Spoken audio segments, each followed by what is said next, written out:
So it's Alina Kapuniak here, and I just wanted to talk a little about going back to the image of the ancient builder race base on Venus.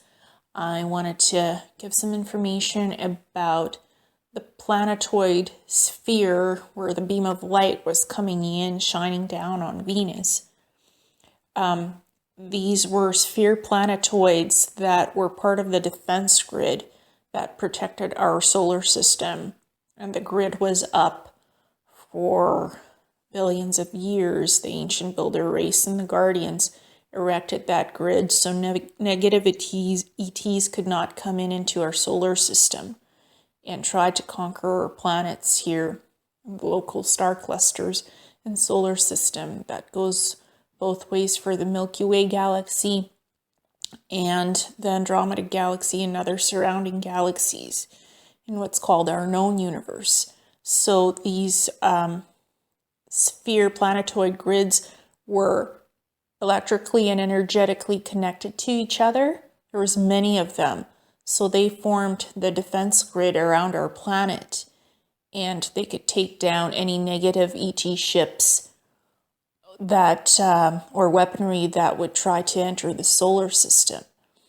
And the grid prevented anybody from entering the solar system. There was an energetic, sort of like a fence that was up, energy grid fence, and if you didn't have the right energetic frequencies, you couldn't enter our solar system. And that included portal technology, ships, even beings that could teleport themselves physically from planet to planet or galaxy to galaxy, because there are beings who can do that. So energetic DNA codes would be checked by this defense grid, basically. And if you had the right codes, you could come in. If you didn't, you couldn't come in. That's how it was a defense grid, basically. So, and when the builder races, the ancient builder races left the solar system, a couple billion years after, the grid was taken down. It was partially disabled and destroyed. It's still there, but it's not as active as it used to be. And that's when the Archons and the reptilians and other negative species came in and started doing these experiments with the planet on Earth. Basically became a genetic experiment, a mass experiment, as others have said.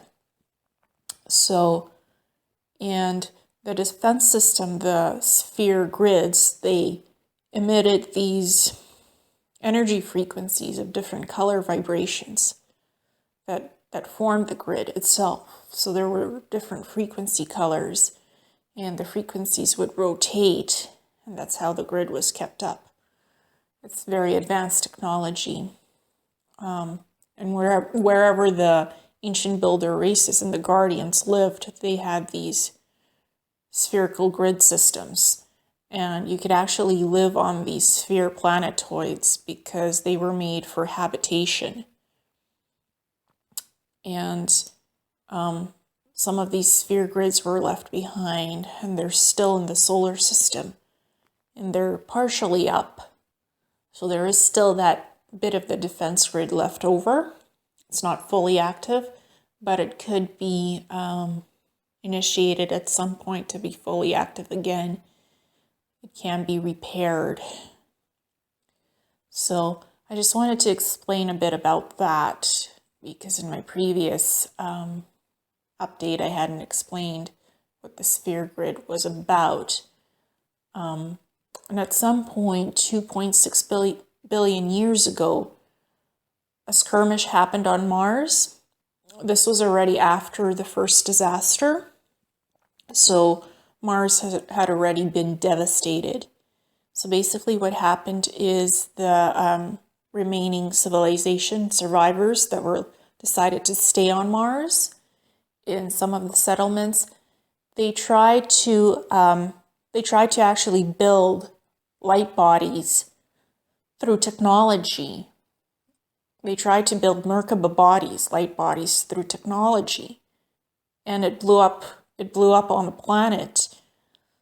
So there was that second disaster because their technology didn't work quite right. And so these spheres came in and they negated the blast of what happened on Mars, the almost sort of nuclear blast. They negated it so it wouldn't go out to the whole solar system from the planet. And so it wouldn't destroy the planet. They negated those energies from blasting outward from Mars. So they contained it to the planet itself, the blast energy nucleus, basically. So that's why Mars has that scarred canyon from the nuclear blast, and the blast was directed back to around the planet to just keep it contained around the planet, not destroying other celestial bodies that are near Mars.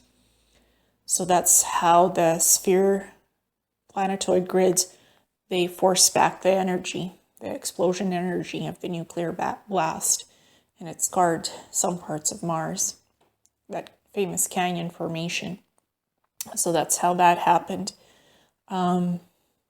Because as beings advance in technologies and civilizations grow technologically, we gain certain knowledge of how to use technology to try to speed up evolution. And when it's done technologically, it's not always the best because it's not organic. You create nanonite technology or nanite technology, and you start putting that into the human body.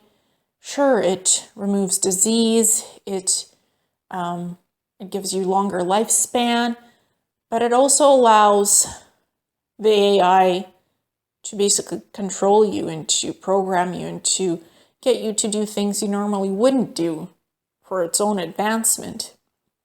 Basically, you're not human anymore. You're technology fused with organic living parts, but you could be hijacked at any time to do something against your will, or you could be reverse engineered and you can have more disease and trouble than you want.